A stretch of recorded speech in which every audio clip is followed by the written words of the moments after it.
Programme में आने में थोड़ा सा देर हो गई मेरे को, और अगर मैं यहाँ नहीं आ पाता तो शायद अपने आप को ज़िंदगी भर माफ़ नहीं कर पाता। आगरा की सरजमी पर आके आपने ये जो रोशनाई जगाई है, ये वाकई में हम तो उस अल्लाह ताला से दुआ करेंगे। जी हाँ, अल्लाह ताला से दुआ करेंगे कि आप जैसे 10-20 और नेक दिल और इतने पढ़े लिखे, इतने इंटेलेक्चुअल आदमी और पैदा करें, जिससे कि जाके आप भारत का कोना कोना, देश का कोना कोना रोशन करें। तहे दिल से स्वागत आपका। मेरा एक छोटा सा सवाल से पहले थोड़ा सा, एक हमारे भी गुरु ग्रंथ साहब के अंदर गुरु नानक साहब ने पूरी दुनिया का चक्कर लगाया, जिसके अंदर मक्का मदीना भी शामिल है। और जैसा कि एक सवाल इससे पहले हो चुका है कि गैर मुस्लिम जो है मक्का मदीना में अलाउड नहीं, या वहाँ का कैंटोनमेंट जो है अलाउ परमिशन नहीं देता। मगर ये तो तय है, आप मानते हैं, इस्लाम मानता है, हम मानते हैं, हमारे ग्रंथों के अंदर दर्ज है। गुरु नानक साहब के 2 चेले थे, एक बाला और एक मर्दाना, एक हिंदू और एक मुस्लिम। मर्दाना की बहुत ख्वाहिश थी कि मुसलमान जब तक पूरा मुसलमान नहीं कहलाने का हकदार, जब तक कि वो काबा का दर्शन ना कराए, तो गुरु नानक साहब उसको लेके और काबा गए। हमारे ग्रंथ के अंदर जो दर्ज है कि जब वो वहाँ पहुँचे, उन दिनों बहुत लंबा ये किस्सा है, 1 साल लगता था, और वो रूट सारा उसका वर्णन है। और वहाँ जब मक्का, जो मस्जिद के बाहर साथ ही एक दीवार थी, जहाँ पर के भारत के जो मुसलमान दर्शन करने जाते थे काबा के, वो उनको वहाँ ठहराया जाता था।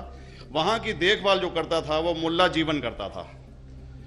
जब गुरु नानक साहब अपने चेलों के साथ में वहाँ पर पड़े थे, तो सुबह जब मुल्ला जीवन वहाँ की सफाई करने के लिए आया, तो उसने देखा गुरु नानक साहब के जो पैर थे वो काबा की तरफ थे। वो गुस्से में चिल्लाया कि ये कौन काफिर है जो कि काबा की तरफ पैर करके पड़ा है, और उसने गुस्से के अंदर आके उनके पैरों को झटका दिया, दूसरी तरफ किया। तो हमारे ग्रंथ के अंदर दर्ज जो किस्सा है उसके अंदर ये है कि काबा भी उस समय हिल गया, जिधर गुरु नानक के पैर जाते थे काबा उधर मुड़ता था।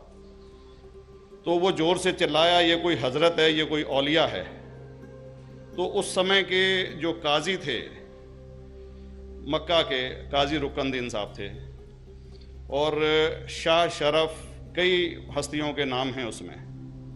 तो मैं ये जानना चाहता हूँ कि ये वर्जन को आप मतलब एग्री करते हैं, और करते हैं तो इसका हमारे मुस्लिम ग्रंथों के अंदर किस तरीके से उल्लेख है, ये कृपया बताएं। भाई साहब ने एक सवाल पूछा अपने गुरु ग्रंथ साहिब के मुतालिक, और अल्हम्दुलिल्लाह मैं भी गुरु ग्रंथ साहिब पढ़ चुका हूँ। और जिस तरीके से, क्योंकि वक्त मुख्तसर सा होने की वजह से मुझे वक्त नहीं मिला कि गुरु ग्रंथ को भी कोट करूं।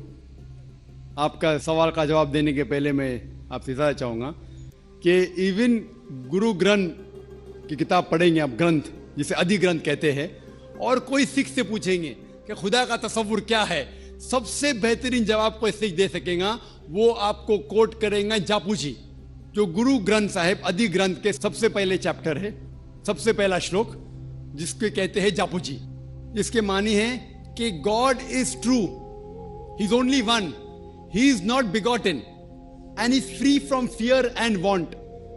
क्योंकि मैंने अंग्रेजी में पढ़ा हूं, इसलिए मैं अंग्रेजी में उसे कह रहा हूं कि खुदा एक ही है, वो हक है, और वो ना किसी को जना है ना किसी को जनेगा, और वो इमॉर्टल है, ना कभी मर सकता है। और इसको सिखिज्म में जो खुदा को कहते हैं Omkara, in manifest form he is Omkara, and unmanifest form he is एक ओमकारा। और कई इसके एट्रीब्यूट्स है, मिसाल के तौर पे परवरदिगार, अकल, और उसे रहीम कहा गया है, Wahe Guru as one God कहा गया है, और it is strictly against idol worship and अवतारवादा। भाई साहब का सवाल था कि उनने ग्रंथ में पढ़ा कि गुरु नानक साहब मक्का के, और उनका पैर काबा की तरफ था, और कोई मौलवी ने पैर को हिलाए और काबा हिल गया। क्योंकि ये age of science and technology है, अगर कोई चीज जो किताब हजारों साल पहले लिखी गई है, 10,000 साल या 4,000 साल, तो शायद उसके बारे में हिस्टोरिकल रिकॉर्ड मिलना मुश्किल है। हालांकि इवन जीसस क्राइस्ट के बारे में 2000 साल हिस्टोरिकल रिकॉर्ड है क्योंकि सिखिज्म जो एकदम नया मजहब है, जितने मजाहिब के मुकाबले हिंदुस्तान में नया है, कुछ सैकड़ों साल पहले 15th सेंचुरी में, toward the end of the 15th century, Guru Nanak साहब जो पंजाब के थे, ये मजहब तो कायम हुआ। हार्डली 400-500 ईयर, 400-500 साल। और अगर ये मान लो, सपोज मिसाल के तौर पे मान लो, मैं क्यों कह रहा हूं कि मैं नहीं चाहता हूं किसी को बुरा लगे, मान लो ये सच है, मान लो अगर 400-500 साल पहले अगर ये होता था कि काबा इधर से उधर हिल जाता था, तो हिस्टोरिकल रिकॉर्ड में बिल्कुल लिखा होता था। और कई हिस्टोरिकल रिकॉर्ड में ये नहीं कि काबा हिला इधर उधर, कई हिस्टोरिकल रिकॉर्ड आप देखेंगे। हिस्ट्री इतनी अल्हम्दुलिल्लाह 800-900 साल पहले, 1000 साल पहले जो मुगल ने किए, बिल्कुल लिखा हुआ हिस्टोरिकल रिकॉर्ड में। तो ये कहना कि गुरु नानक साहब वहां गए और काबा हिल गया, ये बिल्कुल साइंस के खिलाफ है, क्योंकि साइंस में कोई भी रिकॉर्ड नहीं है, वहां के देश के रिकॉर्ड में कहीं भी नहीं कि काबा हिला। तो इसलिए हम कहते हैं कि हो सकता है ये गलती से किसने लिखा होगा, न कई किस्से कहानी। ये मैं तस्लीम करता हूं कि गुरु ग्रंथ साहिब में कई चीजें सही है, हक की बात है, लेकिन ये तस्लीम करना कि काबा हिल गया, ये बिल्कुल साइंस के भी खिलाफ है, साइंस के खिलाफ है। और इस्लाम में भी ये नहीं है। लेकिन ये कहना कि कोई गैर मुस्लिम जा सकता है, मुमकिन है, चुपके से कोई गया तो हो सकता है, वो भी जवाब।